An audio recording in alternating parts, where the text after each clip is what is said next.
Blog Talk Radio.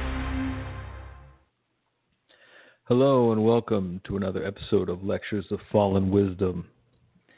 Today I am going to talk about how we become what we once were. We were all blissful immortals at one point. We read about it in Genesis, Adam and Eve. They were blissful immortals till something happened. They were fallen. Yes. So you see the origin of the fallen wisdom. It's wisdom gained by having fallen and looking back and seeing where we went wrong even in the beginning. Now there's some nutritional aspects to it, but there's also a lot of mental aspects, and I've been teaching mostly the mental aspects, a little bit of the nutrition. But the mental one is keeping yourself in your favorite memory, breathing very deeply as much as you can, realizing that if you're feeling anxiety, it's because you're holding your breath. And then that makes you hold your breath. And then that makes you think negative thoughts. And that makes you hold your breath more. So pretty soon you feel like you're about to explode because you're suffocating under the negative emotions, feelings. Now, at the root cause of all bad feelings and bad thoughts are bad emotions. And I've been always trying to figure out where these emotions were coming from, how to get above them, how to be in an even keel that's not always feeling these horrible pangs of guilt or horrible feelings of sadness, empathy. Sometimes your empathy can just go overboard. And sometimes you just are such an empath that you're feeling all the pain of the world. The world right now is in a shitty, fucked up place. But it's because you are. Get yourself straight. Then the world changes. See, you are the center of the universe. What happens inside of you, if there's a war going inside of you, there will be a war out there that you're looking at, that you're reading about in the paper. So you have to settle this war. You have to settle it down. Even keel yourself. You want to be in a situation where you're feeling not huge emotional swings. When you're somebody who gets depressed a lot, you become addicted to becoming like ultra blissful, ultra happy, and like drugged out happy because it's in contrast to how you usually feel if you're depressed. But if you're somebody who feels kind of good most of the time, that's fine. That's the best way to be. Without a lot of swinging. And there's only up from there. There's not a lot of going down from there. If you can remain on an even keel, but how do you do it?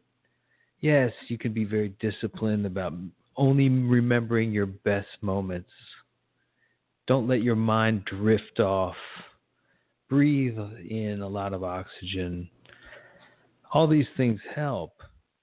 But the main culprit I've really discovered, and I'm surprised I didn't really live by it, was the blood sugar level.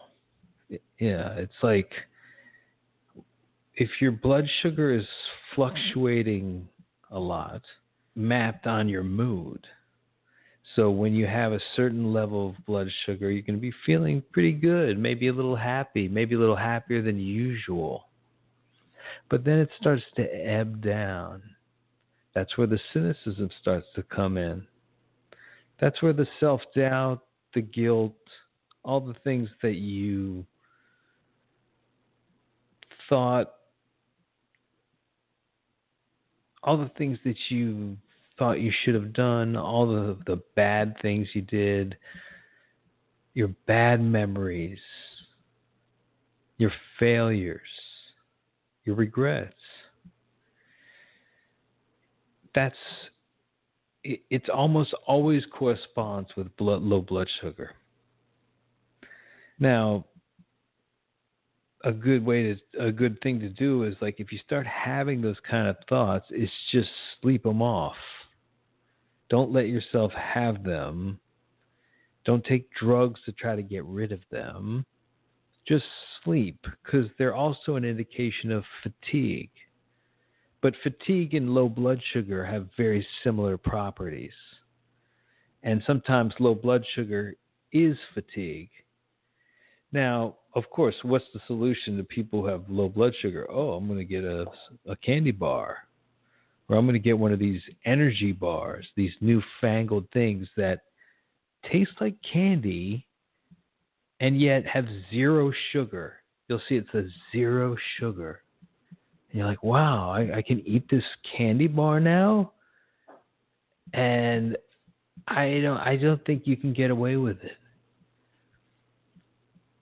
But there's other things. Let's just put it this way. They put something else in those bars that swing your sugar anyway. So whether there's sugar in it or some other kind of substance that just makes your blood sugar go up. And there's a lot of different foods that do that. Now, mainly foods that are nutrient rich and not really starchy, those tend to keep your blood at a pretty even sugar level after digestion. There's no like crash and burn with those.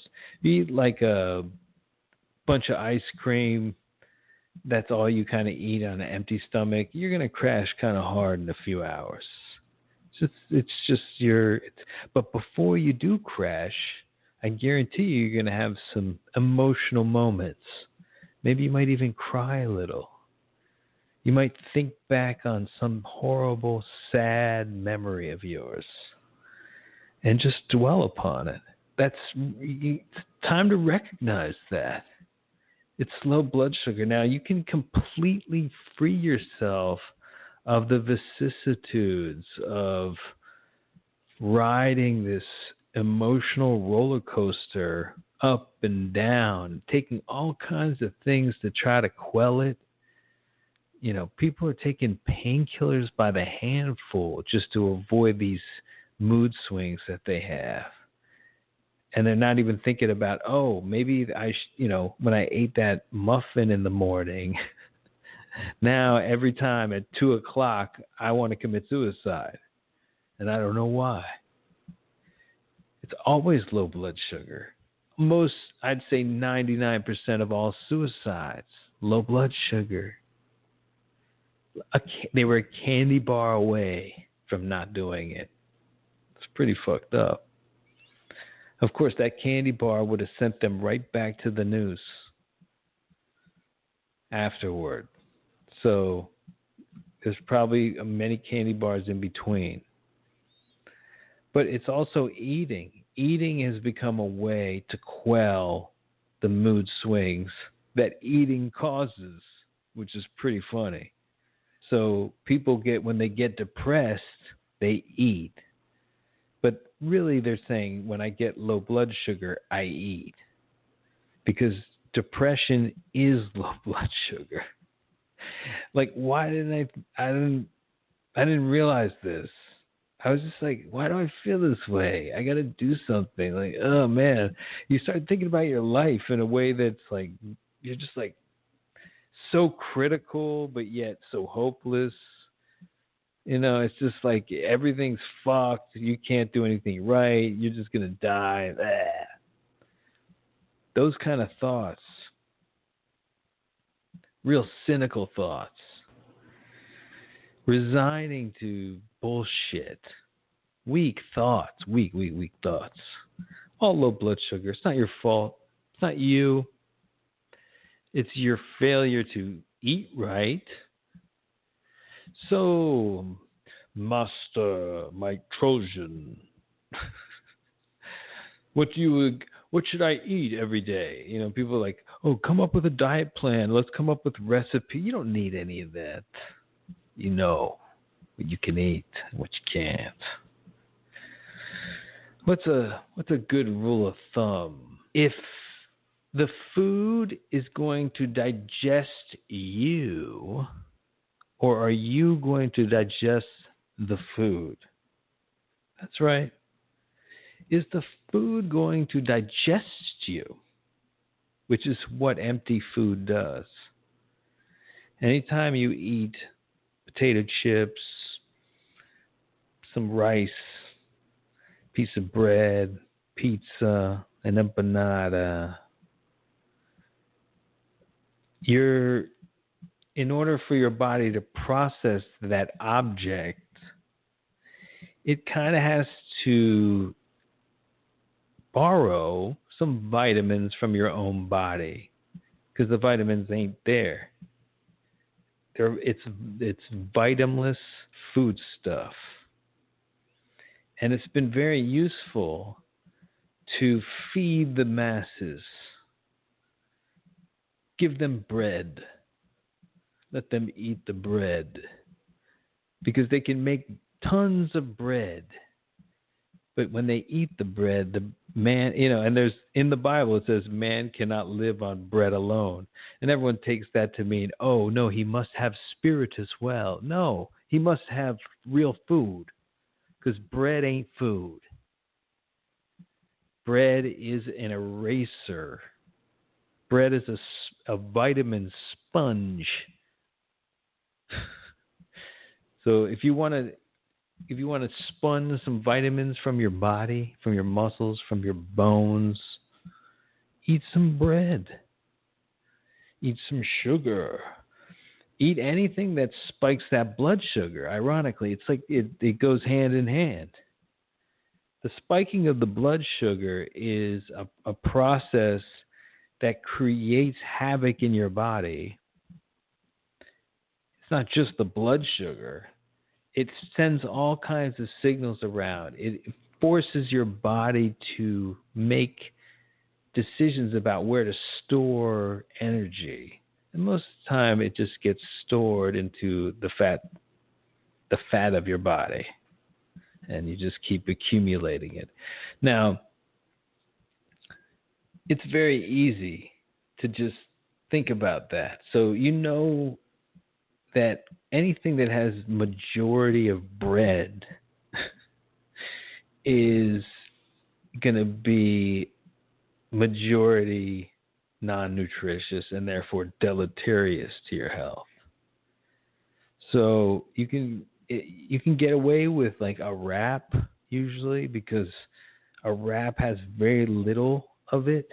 Best when you eat a sandwich or something like that, you're just canceling out the nutrition between the buns is getting canceled out by you having to digest part of your own body to deal with the bun part. So once I started understanding that, I was no longer as craving of these foods, because you'll notice that they create their own addiction. So if you were to eat, like, if you had a box of Oreos, I like using Oreos because, I don't know, for some reason I think they're great, but they're probably disgusting. I haven't had them in a million years. But if you have some Twinkies, let's just say, I guess if you had a Twinkie a day, you might soon hate Twinkies. So it's like every now and then you'll have one. You'll be like, man, Twinkie, all right. But whatever, the point is, any of these things, you're erasing yourself every time you eat them. Okay, so you the only thing that you can really do in life to keep yourself at an even keel, because trust me, if you keep your blood sugar at an even keel, you won't feel depressed ever. You'll never have mood swings. You'll never be in a bad mood. So, all these mental gymnastics about creating bliss through remembering your best moment, breathing, all that stuff. Once you start feeling good and even keel, and you don't have your blood sugar swinging like radically back and forth, all that comes into line. It becomes very easy to breathe. It becomes very easy to just think of your best memory. It becomes all the stuff that's being taught in the lectures of fallen wisdom are automatic. So it's like you don't even have to listen to any of the previous lectures. If you're coming to this for the first time, this is the first lecture. Because all the other stuff was I was in the choppy waves of swinging blood sugar, and I was trying to navigate a way to keep my mind from being completely driven insane by the whole thing. So I had all kinds of plans. I had all kinds of theories about how you should control your mind, stop your thinking, empty your mind. But that is what happens once you control your blood sugar. And you can do that very easily. You don't need to go. That's enlightenment, by the way. Everyone's like, oh, this enlightenment. What is enlightenment? Enlightenment is just having no more mood swings, right? Having an even keel. You wake up and you feel fine. You do what you need to do. You face everything with happiness, no dread. Just you face the world as it is, not how you wish it to be, and you have confidence in your ability because you're not having those weird, like, off-color doubts about yourself that come from low blood sugar. You're just not having them. They're just not coming into your head. So you don't have to then force them out with a memory of your best accomplishment or when you felt the best. Those are good exercises. And if you're in the choppy world of swinging blood sugar, I guess they're useful. But once you get your blood sugar under control, you won't feel depressed at all. And people are like, well, isn't that a little boring? Like, didn't you get a lot of artistic grist from all those emotions that you were feeling back and forth? No, they were immobilizing. Both of them, they were good and when they were bad. I did very little art under those conditions because you're either paralyzed with extreme bliss, which you seek out through drugs or whatever, like complete thrills, or you're down in the doldrums and you feel like you just wasted your whole life. So I would swing between those two extremes. And so let's talk about also what another thing that people use to get out of these extremes is stimulants. That coffee, you drink the coffee in the morning and you feel, okay, I can face the day. Problem is, when you drink coffee, it's the exact same thing as if you eat some sugar. Because all coffee does is stimulate your body's adrenal gland to produce a sugar-like substance that gets poured into your blood. And then you get the coffee high. Coffee high has to be implemented by sugar in the blood. In fact, every high has to be implemented by putting sugar in the blood somehow. That's why when you get like certain brands of certain kinds of marijuana are like, don't get you high. They get you real tired. They get you sleepy. You know, those are the kinds with the indica. They're like, make you tired, but they don't get you high. In order to get you high, you need the sativa. And the sativa can make you paranoid, slightly. And that slight paranoia comes from your adrenal glands. And the way that your adrenal gland creates that feeling is for blood, sugar in the blood. Sugar that it creates, a special kind of adrenaline sugar. It's interesting that adrenaline, the adrenal gland, is like this animal that teamed up with a bunch of other animals. If you look at our organs, they look like a team of animals that banded together in this body. They look very different from each other, but they're like, hey, you do this part and I'll do this. And they have this agreement. And these organs, that's how they work. I don't know why I went to that, but, oh yes, well, so the adrenal gland's job is, hey, I have a little sack of sugar here of my own making. If there needs to be some energy, let's just say a tiger is in the woods and stalking you, and you need to really run for it. So you need an extra boost of energy. Your adrenal gland's there to pour a little sugar into your blood. Good. It's good to have that. But then if you use it, if you just drink a coffee is basically telling your adrenal gland that a tiger has come, but there's no tiger.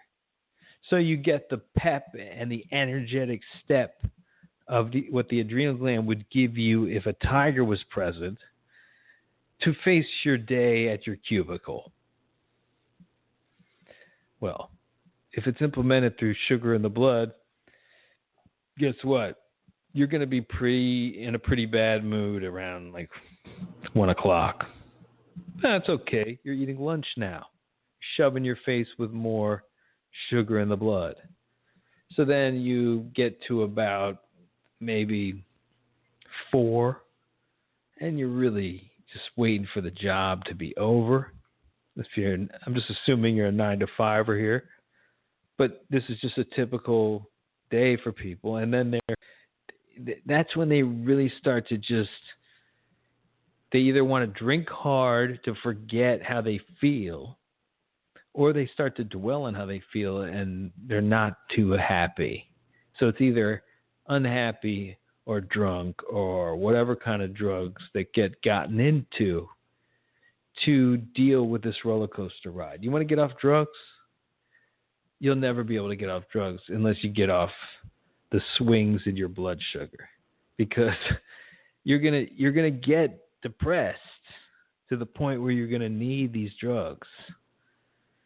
And there's just no avoiding it. And if you don't do the drugs and you are low blood sugar, you might murder somebody. Yeah. It's that dangerous. And you know it. Your body knows it. Because that's when most people murder other people too, is in their own state of low blood sugar. It should be outlawed.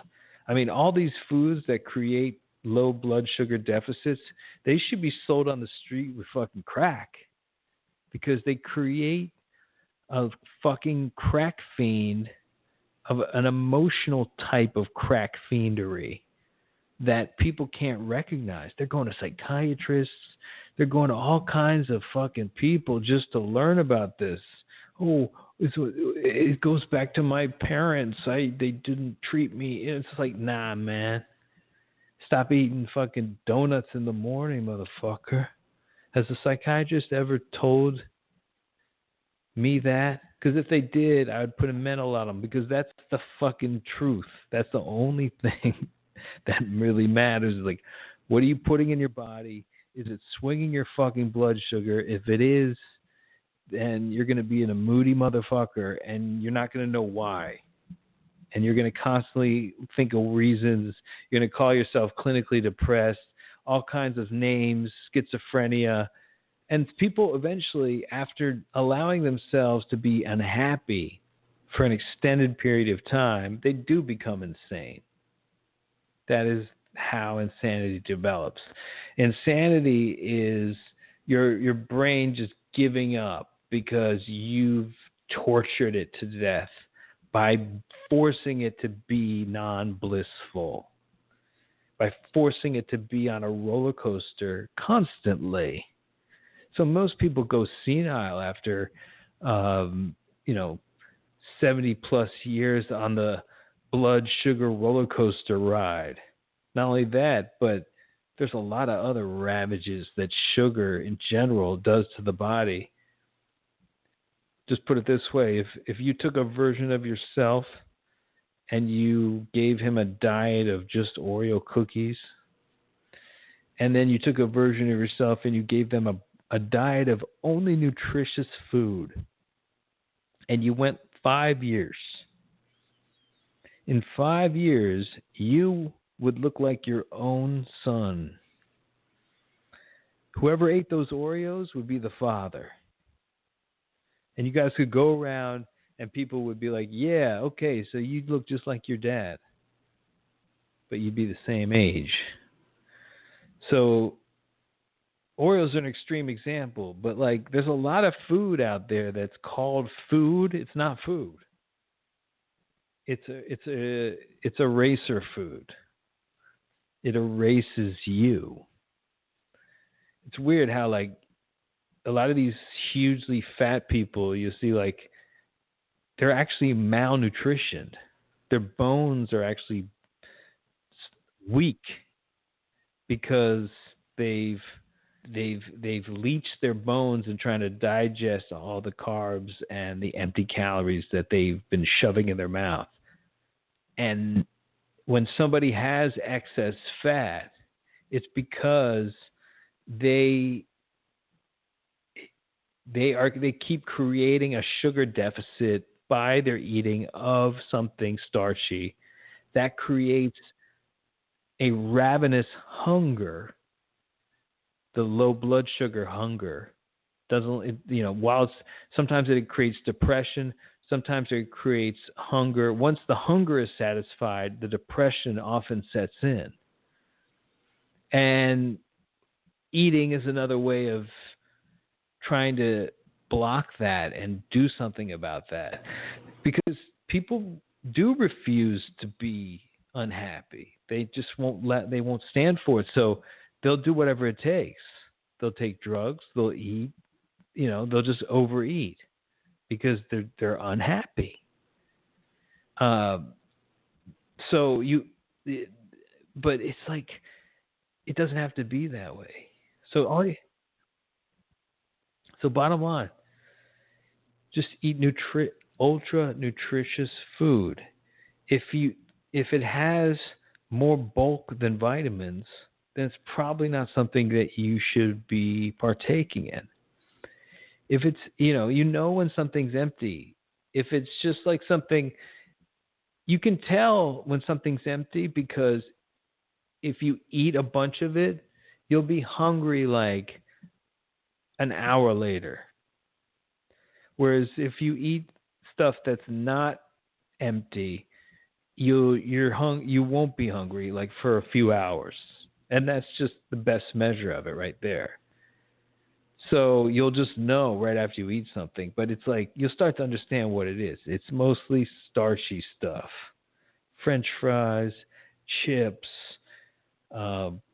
pretzels, these snack foods. There's a huge aisle of them. Just skip that aisle. That aisle that's what makes you mortal. And when you look at the Garden of Eden and you go back to Genesis, It's a parable. It's a parable about us going from a blissful hunter-gatherer, wanderer of this earth, completely sustainable. If humans had remained hunter-gatherers on the planet, this planet would be in great shape right now. There'd be no fucking global warming. We would be in a blissful paradise. There wouldn't be an overpopulation problem. When the overpopulation problem occurred because of farming, and a farming of mainly these empty food type grains that we create bread, potatoes, these bulk items that are very inexpensive and very easy to grow. You can raise an entire fleet of soldiers on it. They won't last that long, but they'll fight for you. Just give them enough of that bread. Get them addicted to it. But you know, there's no question that there's something in that Bible that's talking about that. That's saying, look, okay, everything was great. You had complete balance. You didn't have to wear clothes. You didn't even think about it. You were just completely blended into the world, the earth, and everything was cool. But then you decided to start farming the earth, creating mass crops, stationing yourself, stealing land. And maybe that's where the evil started. Knowledge of good and evil. I just look at it as more just like mood swings. Knowledge of good and evil is good when you're feeling good. Evil is when you feel like shit and you think people are evil. By the way, nobody's evil. Everybody's just like fucking asleep or awake. And anybody who's in a negative emotional state because of low blood sugar is actually asleep. So it's like when you're dealing with them, if somebody, when somebody comes at you negatively, and only when you are at an even keel blood sugar can you notice even this, but when someone comes at you negatively, you just have to know that they're basically a sleepwalking person coming at you. Like all you can do is kind of step away and like not let them hurt themselves, or, and you shouldn't try to shake them awake either. It's not your job. It's almost like you just let them pass or let them roll over you, but don't take it personally. I mean, it's a sleepwalker. So it's very easy to take people that way when your own blood sugar is even keel and you're not experiencing huge swings. So this is just like for your own happiness to not eat these things. But also, if you don't eat these things, you'll be in the greatest shape of your life forever. And you'll never age. Aging comes from eating empty calories mainly, and then all the different stressors that occur because we do things, we're out of control. When we're in low blood sugar state, sometimes we're just out of control. We don't have a handle on, we can come up with all kinds of discipline rules and stuff to do. When you're in low blood sugar, you disobey all of them. You disobey them. So there's no way to be a disciplined person while your blood sugar is swinging rapidly. It just won't happen. There's only one way to get yourself even keel, and that's a certain diet. So if you want to try to get off these empty calories, I suggest you figure out what is kind of high protein item that you can get your hands on. You'll need something like that. And you have to figure out a variety of ways to get protein. And you can look this up. Like, where can I get protein if you're a vegan? If you eat, obviously if you eat meat, you can get it from meat. But you want to make sure that meat isn't tortured meat.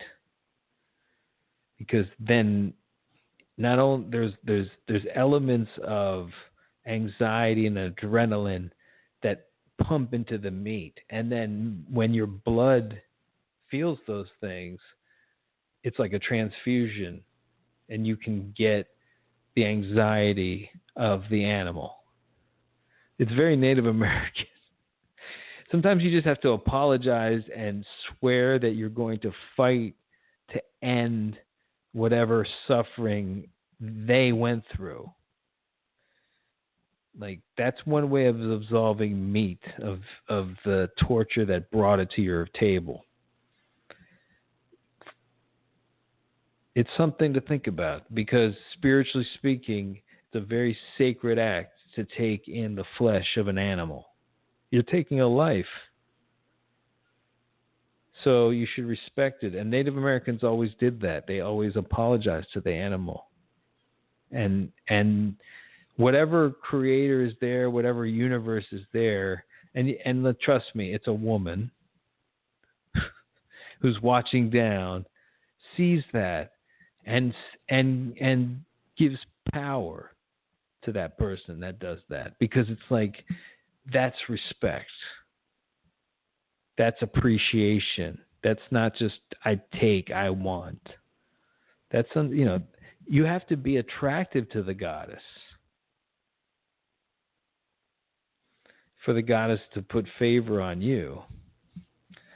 So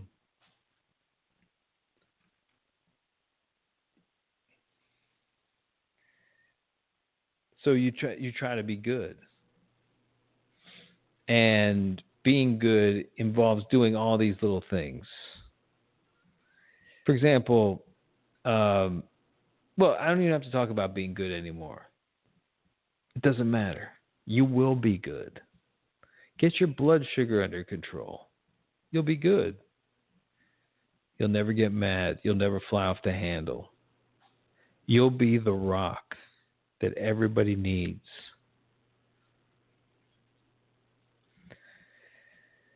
Now, it's going to be tough to try to preach this to other people, because it's so simple. It's like, okay, yeah, just don't eat empty food, okay? But I knew that. Why am I now just coming to this right now? Like, because I would eat empty food too. I knew that it was bad to eat. I didn't really connect it with my emotions, though. And I didn't start to understand that I was starting to medicate my emotions with that food. And that's tremendously dangerous, especially if you're swinging all over the place. That's a recipe for becoming fat. Very fat.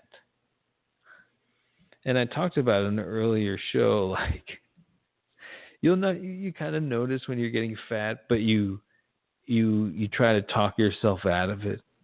You'll look in the mirror and you're like, no, I'm not fat. But like, the fact that you're questioning it, it's like, oh, well, you're anorexic. It's like, no, dude. Like, when you're getting fat, and when you're skinny, and when you're in good shape.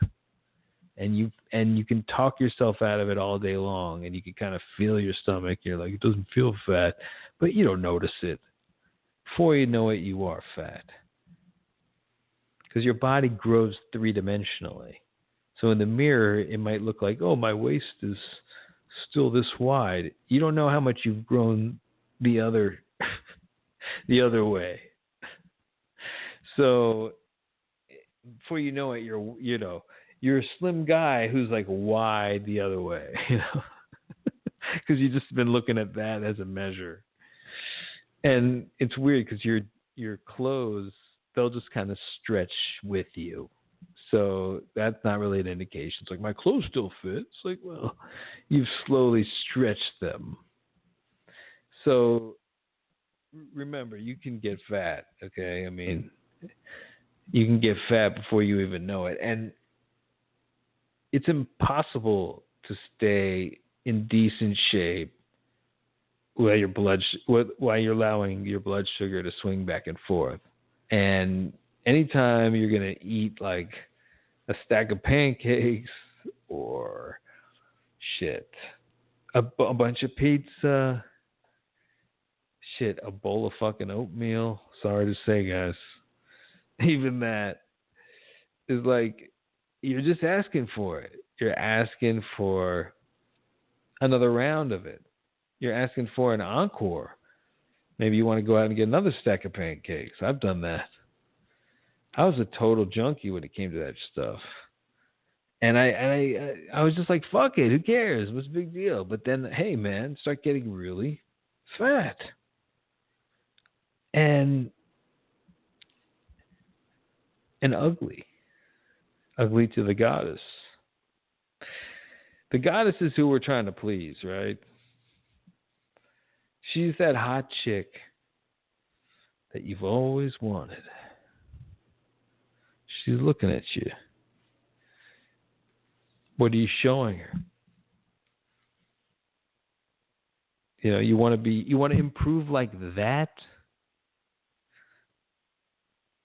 Get off the now, why is it that these empty foods, these foods with no vitamins, swing your blood sugar? I'm not sure. I'm not like a biological scientist. I just know it's true. And while I could be calling it blood sugar or whatever I want to call it, there's something that has to do. And it makes sense that food that is not complete in its nutrient would actually leach you of your own vitamins. And in order to, if for some reason it gets converted to sugar so quickly, that's what it is that your body treats it like sugar. So whenever your body takes something in that has no nutrients, it's just like eating a spoonful of sugar. And what your body does with that sugar is either uses it immediately for energy or stores it as fat. And you can't keep up with the amount of sugar you put in to the amount of energy you're expending. Because, like, in order, for example, to run off a Snickers bar, you'd have to run like a fucking marathon. So you can't keep up exercise-wise. So you're just it's gonna become a little piece of fat on you very quickly. Basically, the exact size of the Snickers bar will start to grow on you. A piece of fat. And that's what your body just burns through it.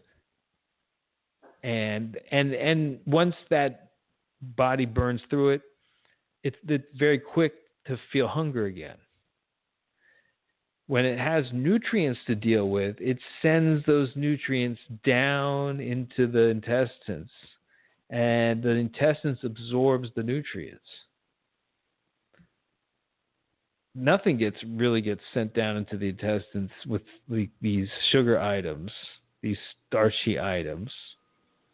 They're just turned into sugar and sent into the blood. So the swing is the culprit here. And there's only one way to arrest the swing, is just to be on. You can look it up. It's called the Candida Diet. And it's a diet that people who have a problem with fungal overgrowth. Fungus feeds on sugar. And once you have a problem in this area, and a lot of women know about this, it's a yeast infection, but guys get it too.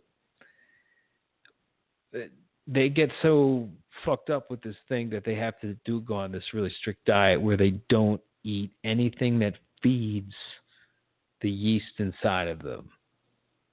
So they have to cut out anything that converts quickly to sugar from their diet. So if you really want to get an idea of like what you should and shouldn't eat, what's called the strict Candida diet is really the only way to completely arrest the blood sugar swing. And that diet essentially follows a anagram called MEV, which is meat, eggs, vegetables, and yogurt. So essentially that's all you can have. And by vegetables, non-starchy vegetables, no potatoes. So you can eat whatever kind of meats except for pork. Probably because pigs are probably like almost as intelligent as dolphins, maybe more.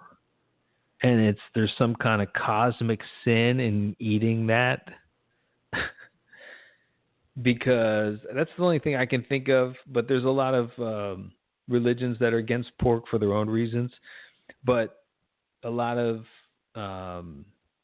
scientists believe that it interferes with the gut production of it interferes with gut microbes, and it's not good if you're trying to heal from this particular condition. So they rule out pork, but I would say it's okay to eat pork unless you have a true Candida issue.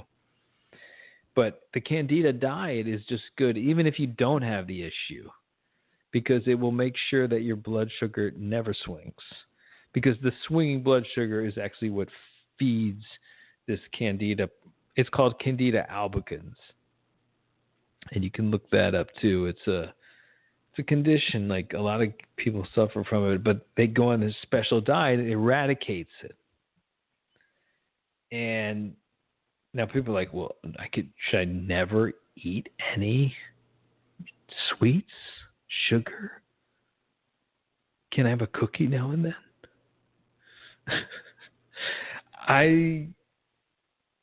Okay, but your emotions are going to pay for it. Okay? Your emotions are going to pay for it. So you're going to have a little bit of a dip or a swing or a moment of depression. And if you put yourself through that over and over again, you age yourself. So how much do you want to age?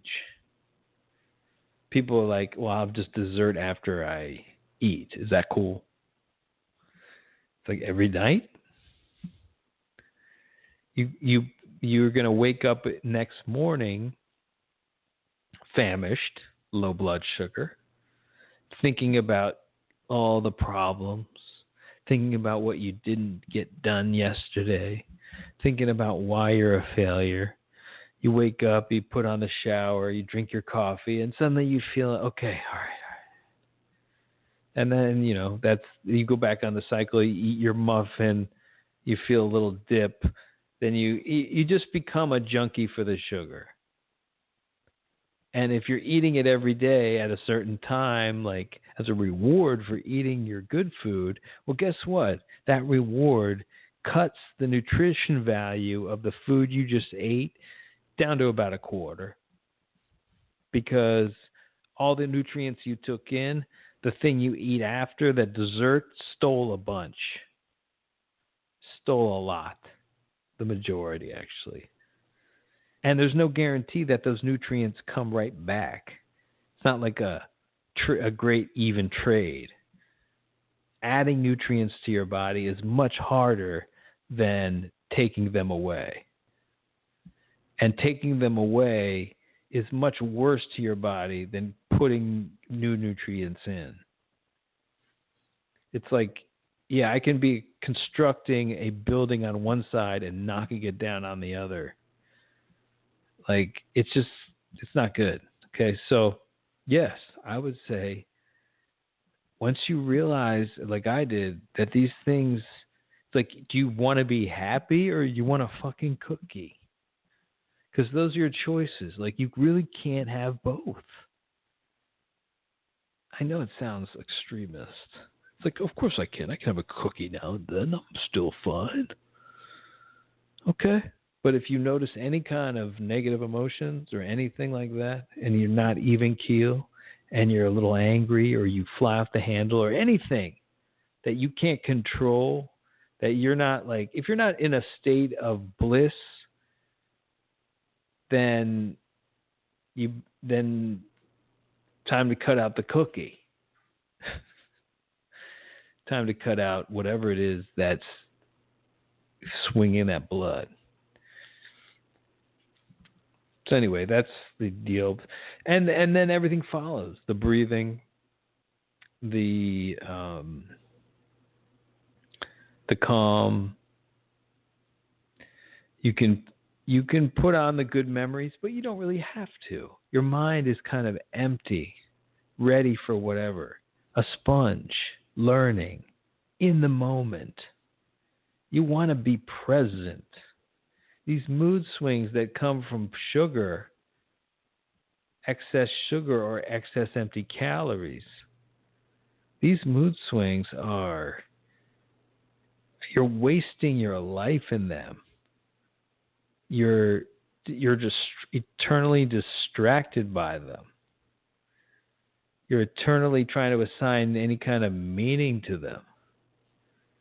You become a friend of your own suffering. And you start to accept your lot like some hopeless prisoner. Well, you're not. You're not a prisoner, man. You can break right out of this prison. Just keep your blood sugar even. Just do it for a few days. Go look it up, the Candida Diet. Just do it for a week. Yeah, you'll be cursing it because like you'll want to eat certain things and you can't. But see, just check how you feel after a few days. Check how much more even you are. How much those guilt feelings or horrible emotions that you were experiencing before are just gone. Anyway, that's something to try, especially if you're in the choppy waters. But this is Lectures of Fallen Wisdom, and I will be back soon, and Logan Story will be back, installment in the next one here. So stay tuned for that. Thanks for listening. Peace.